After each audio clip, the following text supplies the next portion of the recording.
Of the day होगा। अब कच्चा तेल ऊपर हो नीचे हो, खाना पीना देखिए छूटने वाला नहीं है। पर लॉकडाउन के समय में भी चीनी देखिए महंगी हुई है, और ये रिटेल में हालांकि महंगी हुई है, लेकिन देखिए सेक्टर चाहता है सरकार से कि एक मदद की जाए, और एग्रीकल्चर सेक्टर है, और ये देखिए इस समय बिल्कुल सही समय है इसकी मदद करने के लिए। देखिए सरकार आगे आ सकती है। वैसे भी बहुत सारी कंपनियां सरकार और जो संस्थान है जो वो सरकार के पास जाके गुहार लगाते हैं और बताते हैं कि उनको क्या चाहिए, सरकार उसके ऊपर विचार करती है। तो देखिए उन शेयरों में एक बढ़िया रैली देखने को मिलती भी है।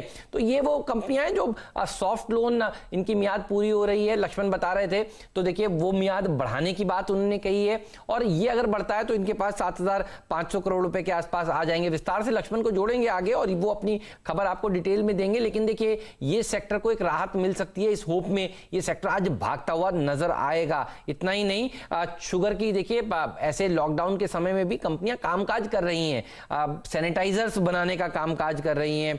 चीनी की कीमतें देखिए बढ़ रही हैं, और समर सीजन में ये बढ़ेंगी। और बहुत सारी पेप्सी और कोका कोला वाली कंपनियां देखिए जो चीनी इस समय खरीदती हैं, ज्यादा खरीदती हैं, क्योंकि समर्स में ज्यादा इस्तेमाल होते हैं ये सारे एरिएटेड और जूसेस वगैरह प्रोडक्ट्स।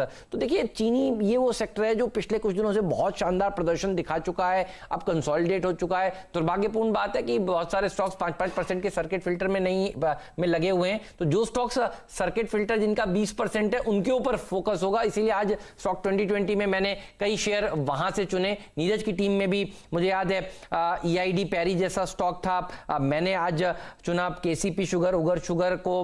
अच्छा प्रदर्शन इस तरह के स्टॉक्स आज के सत्र में दिखा सकते हैं। तो जो कंपनियां 20% वाले सर्किट फिल्टर में बैठती हैं वहां पर आज नजर होनी चाहिए। 5-5% वाले सर्किट तो आप तो देखिए खुलते ही लगते हुए नजर आएंगे। लेकिन ये वो सेक्टर है जो हर्षदा आज अच्छा प्रदर्शन दिखा सकता है। थोड़ी देर में लक्ष्मण को भी जोड़ेंगे और उनसे विस्तार से समझेंगे कि क्या कुछ डिटेल्ड पैकेज आ सकता है।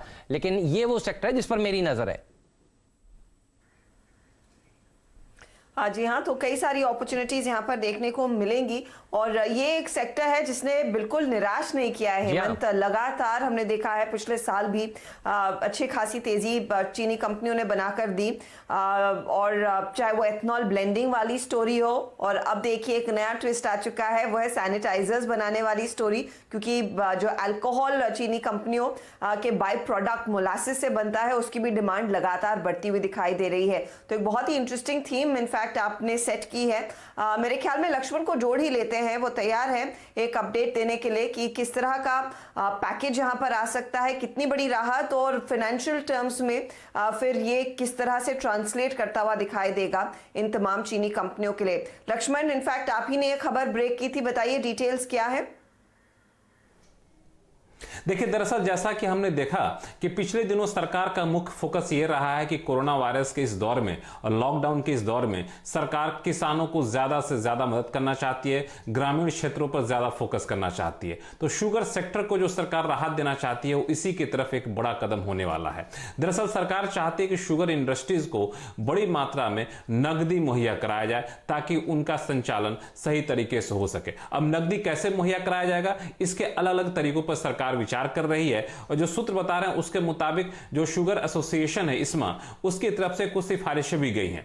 मिसाल के तौर पर शुगर सेक्टर को जो सॉफ्ट लोन मिला हुआ है, उस सॉफ्ट लोन की मियाद 1 साल के लिए और आगे बढ़ा दीजिए। अभी यह है कि जो सॉफ्ट लोन मिला है उसको आपको इसी महीने तक हर हाल में चुका देना है, लेकिन इंडस्ट्री चाहती है कि उसे 1 साल के लिए बढ़ा दीजिएगा तो कम से कम 7,500 करोड़ रुपए शुगर इंडस्ट्री के पास नकदी आ जाएगी। यह सॉफ्ट लोन जो होता है उसमें 7% सस्ते ब्याज पर कर्ज मिलता है। दूसरी जो सिफारिश इंडस्ट्री की तरफ से की गई है वो ये कि जो अलग अलग तरह की सब्सिडी दी जाती है, चाहे एक्सपोर्ट सब्सिडी दी जाती हो, बफर स्टॉक रखने के वजह में सब्सिडी दी जाती हो, या फिर इंटरेस्ट सबवेंशन के तौर पर सब्सिडी दी जाती है, उन सब के पेमेंट में काफी ज्यादा देरी हो जाती है। तो आप इस बार देरी मत करिए, बजट में जो आवंटन किए हैं उससे ज्यादा अतिरिक्त 8,000 करोड़ रुपए का आवंटन आप अभी कर दीजिए, ताकि समय रहते सब्सिडी का पेमेंट हो जाएगा। समय रहते सब्सिडी का पेमेंट हो जाएगा तो शुगर इंडस्ट्री के पास नकदी आ जाएगी। इंडस्ट्री का कहना है कि सारी मांगे काफी व्यवहारिक है और सरकार पहले भी ऐसा करती रही है, और सरकार का, हमारे सूत्र का कहना है कि इंडस्ट्री की मांग आने पर सरकार इस पर गंभीरता से विचार कर रही है और जल्द ही अंतिम फैसला ले सकती है। ठीक बात है। तो देखिए ये वो सेक्टर